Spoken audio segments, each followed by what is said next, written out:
صحابہ تو خواب میں بھی آ کے کہتے ہیں ہم نبی کے برابر نہیں، تو کیسے نبی کے برابر بن گیا؟ وہ تو خواب میں بھی آ کے کہتے ہیں کہ ہم حضور کے برابر ہیں، تو زندگی میں دعوے کرتا پھرتا ہے۔ حضور غوث اعظم فرماتے ہیں بس پھر چھوٹی سی مسجد، اور اس میں نے تقریر شروع کی، میں اکیلا ہی چلا تھا جانب منزل مگر، پھر لوگ ملتے ہی گئے، پھر کارواں بنتا گیا۔ فرماتے ہیں چھوٹی سی مسجد، پھر مسجد بڑی ہوئی، پھر مجمع بڑھ گیا۔ فرماتے ہیں پھر جامع مسجد، پھر مجمع وہاں بھی کم پڑ گیا، پھر بغداد کی عیدگاہ وہ بھی بھر گئی تو صحرا میں جا کے خیمے لگ گئے۔ کہتے ہیں تقریر ہوتی تو ہزاروں کا مجمع، ہزاروں کا۔ ملا علی قاری کہتے ہیں غوث اعظم کے اجتماع میں 70 ہزار لوگ شریک ہوتے تھے، ہزاروں علماء کاغذ قلم لے کے بیٹھے ہوتے تھے کہ غوث پاک جو باتیں بیان کریں گے تفسیری نقطے ہم نے نوٹ کرنے۔ اور حضور غوث اعظم کو اللہ نے یہ کمال دیا تھا، کمال، یہ آپ کی کرامت تھی کہ بغیر سپیکر کے بولتے تھے، جیسی سمجھ پہلے والے کو آتی تھی ویسی آخری والے کو آیا کرتی تھی۔ آج نا کرامت کی بات آتی ہے تو بندے چھپنے لگ جاتے ہیں، کہتے ہیں نہیں یہ نہیں ہو سکتا، بڑا مدافعانہ سا عمل، بڑا شرمندہ سا لب بولا جا جی وہ غوث پاک۔ ایک دن ایک صاحب کرامت بیان کر رہے تھے تو بڑے جھجک کے حضور غوث اعظم، میں نے کہا تو بیٹھ مجھے بیان کرنے دے، تو ڈر رہا ہے، کرامت سے ڈر رہا ہے، مجھے بیان کرنے دے، میں بیان کرتا ہوں، مجھے بیان کرنے دے۔ ملا علی قاری علیہ رحمہ نے لکھا ہے، دیگر بہت سارے لوگوں نے لکھا ہے، غوث اعظم خطبہ دے رہے تھے، تقریر کر رہے تھے، اچانک ہاتھ آگے بڑھایا تو یہاں تک ہاتھ بھیگ گیا غوث اعظم کا۔ ہاں کھول کے دیکھے، کھول کے بات کر رہا ہوں، ہاتھ یہاں تک بھیگ گیا۔ مرید کہتے ہیں ہم نے پوچھا حضور پانی بھی کوئی نہیں، ہاتھ بھیگ گیا۔ میں چپ کر کے سبق پڑھو، شاگردوں کو پڑھا رہے ہیں، چپ کر کے سبق پڑھو۔ تھوڑی دیر گزری، چند گھنٹے تو ایک قافلہ آ گیا، سارے لوگ پانی میں بھیگے ہوئے ہیں، حضور غوث اعظم کے سامنے کھڑے ہوئے، کہا حضور آپ نے بڑی کرم نوازی فرمائی، بڑی کرم نوازی۔ وہ شاگرد کہنے لگے ہوا کیا؟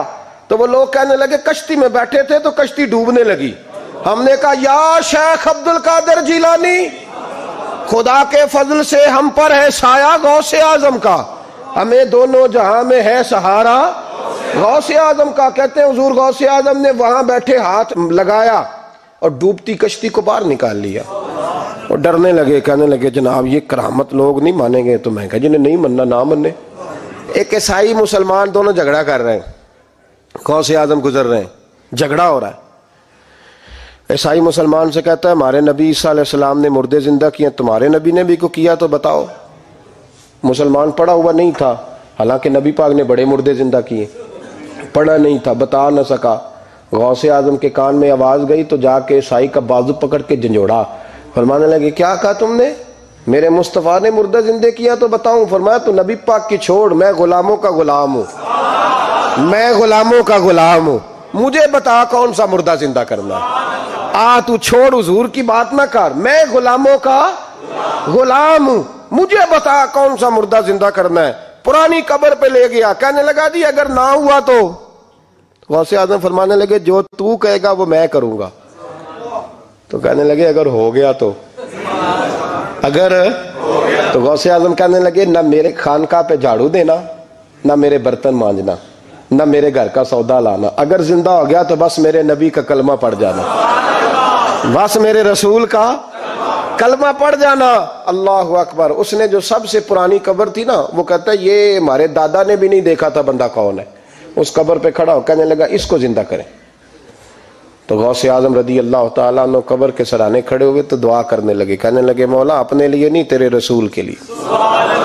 پھر فرمایا قم باذن اللہ، اٹھ اللہ کے حکم کے ساتھ۔ ایک عورت کلمہ پڑھتی ہوئی کھڑی ہو گئی، کھڑی ہو گئی، اور کھڑی ہو کے اس نے پہلا جملہ کہا تو کمال کر دی، کہنے لگی میرے نصیب دیکھو میں بنی اسرائیل کی تھی، عبد القادر تیرے صدقے جاؤں، تو نے مجھے کھڑا کیا ہے تو اللہ نے مجھے مصطفیٰ کا کلمہ پڑھنے کی توفیق دے دی، تیرے قربان جاؤں عبد القادر، تیری کیا بات ہے۔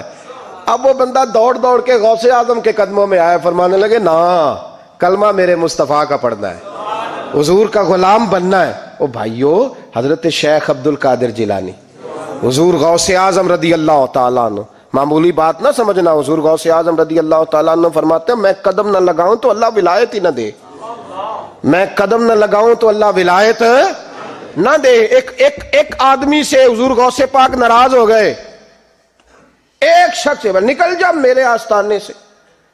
دعا منگیا کرو سنگیو, کتے مرشد نہ رس جاوے, جنہاں دے پیر رس جاندے, وہ جیوندے بھی وہ مرے ہی رہن. چل دوڑ جا, نکل جا. وہ کہتا ہے میں 300 ولی کے پاس گیا ہوں, 300. ہر ایک سے کہا میرے لیے دعا کرو. تو وہ کہنے لگا جسے عبد القادر دھتکار دے, اس کو کوئی سینے سے لگا سکتا, چل واپس چلا جا. آ کے قدموں میں بیٹھ گیا, کہنے لگا سونے معاف کر دے. فرمانے لگے تو نے دیر کر دیا, میں تو کب سے معاف کیے بیٹھا ہوں, تو نے دیر کی آنے میں تو رسول اللہ کا غلام ہوں, اور حضور نے معاف کرنا سکھایا ہے.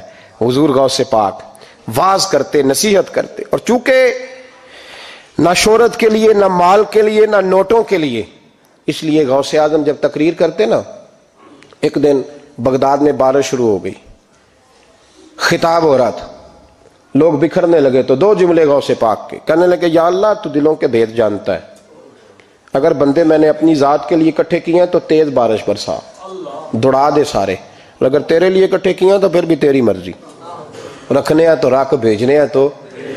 حضرت یحییٰ کہتے ہیں سارے بغداد میں بارش ہوتی تھی, پر جہاں غوث اعظم کی محفل ہوتی تھی وہاں کوئی نہیں ہوتی تھی, وہاں کوئی نہیں ہوتی تھی. غوث اعظم تقریر کرتے, کبھی کبھی وجد آتا تھا. وجد کس کو کہتے ہیں؟ وجد کبھی کبھی آپ کہتے نہیں کہ میرے رونگٹے کھڑے ہو گئے, لوں کنڈے کھڑے ہو گئے. پھر کبھی کبھی کہتے ہو یار پتہ نہیں کیا ہوا, آج تو آنسو رکتے نہیں تھے. اسی کو وجد کہتے ہیں, اسی کو. یہ ایک کیف ہے, ایک مستی ہے جو چڑھ جاتی ہے, ہر جگہ چڑھتی, کہیں کہیں چڑھ جاتی ہے, اور کمال ہو جاتا ہے جب چڑھ جائے. پھر مزہ آ جاتا ہے. نہ انکار کریں اج میراں, اج موسم بڑا سہانا, مستی دا اج می برسا دے, نہیں پیاس دا کوئی ٹھکانا, تیرے کول اتر پرانا تے ساڈا درد بھی بڑا پرانا, تے میرا ہس ہس ٹال نہ سانو, اسی پیتیوں باج نہیں جانا. کبھی کبھی ایک ماحول ہوتا ہے نا, کبھی کبھی حضور غوث اعظم وجد میں آتے تھے, کبھی کبھی اللہ کے دریائے رحمت کو بھی کبھی کبھی جوش آتا ہے. اور میرے حبیب فرماتے ہیں وہ پہلے آسمان پر نزول جلال کرتا ہے جو اس کی شان کے لائق, اور فرماتا ہے بندوں مانگ لو جو مانگو گے میں دے دوں گا. میرے محبوب کے دریائے رحمت کو بھی جوش آتا تھا. حضور فرماتے تھے آج پوچھو جس نے جو پوچھنا ہے, پوچھو. حضور فرمایا کرتے تھے, ایک دن حضرت ربیہ بن کعب سامنے کھڑے ہیں تو میں سال یا ربیہ, ربیہ جو دل کرتا ہے مانگ لے, تیرا نبی تجھے دے دے گا. کبھی کبھی دریائے کرم جوش میں, تو غوث اعظم کو کبھی کبھی جوش آتا تھا.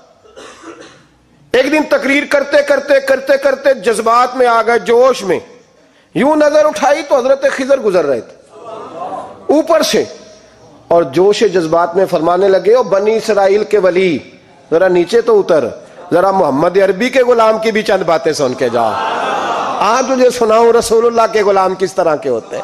حال میں وجد میں, کیف میں, تھوڑی دیر گزری تو تڑپنے لگے. مجمع پہ سکوت تاری, لوگ سمجھ نہیں رہے ہو کیا رہا. ایک آپ کے خلیفہ تھے حضرت علی بن ہیتی, وہ دیوار کے ساتھ ٹیک لگا کے سو رہے تھے. سارا مجمع دم بخود ہے, یہ کیا ہونے لگا. غوث پاک اٹھے, تقریر وہیں رہ گئی. علی بن ہیتی کے پاس جا کے یوں ہاتھ باندھ کے کھڑے ہو گئے, اور دیر تک نبی پاک پہ درود پڑھتے رہے. ان کی آنکھ کھلی تو وہ بھی روئے, غوث اعظم بھی روئے. دعا ہو گئی, جلسہ ختم. غوث پاک سے تو پوچھنے کی طاقت ہی نہیں تھی نا کسی کی, ان سے کون پوچھے. لوگ حضرت علی کے پاس, حضرت علی بھی نہیں تھی رحمت اللہ علیہ, حضور یہ کیا ہوا ہمیں سمجھ نہیں آئی. آپ فرمانے لگے تمہیں کیا بتاؤں, تم کسی معمولی پیر کے ماننے والے نہیں ہو. میں آج غوث اعظم کی محفل میں بیٹھے بیٹھے ہی مدینے پہنچ گیا ہوں, اور مجھے رسول اللہ کے جلوے نظر آنے لگے ہیں.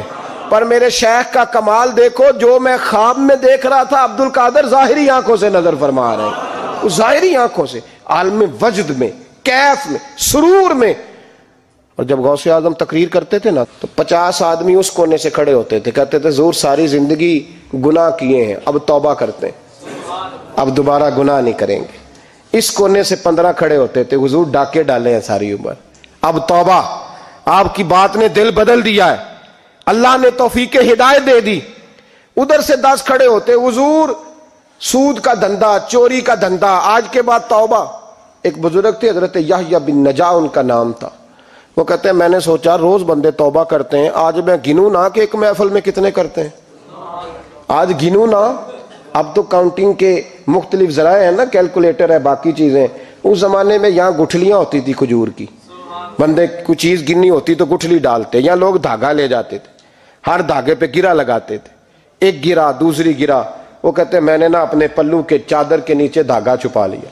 ایک بندہ توبہ کرنے اٹھا تو ایک گرا ڈال دی, دوسرا اٹھا تو دوسری گرا ڈال دی, تیسرا اٹھا تو تیسری. کہتے ہیں اچانک بندے زیادہ ہو گئے. اب میری سپیڈ ہی بڑی کم تھی, میں کوشش بڑی کرتا پر بندے زیادہ. کہتے ہیں بڑی کوشش کی پر میں پورا ہی نہ ہوں.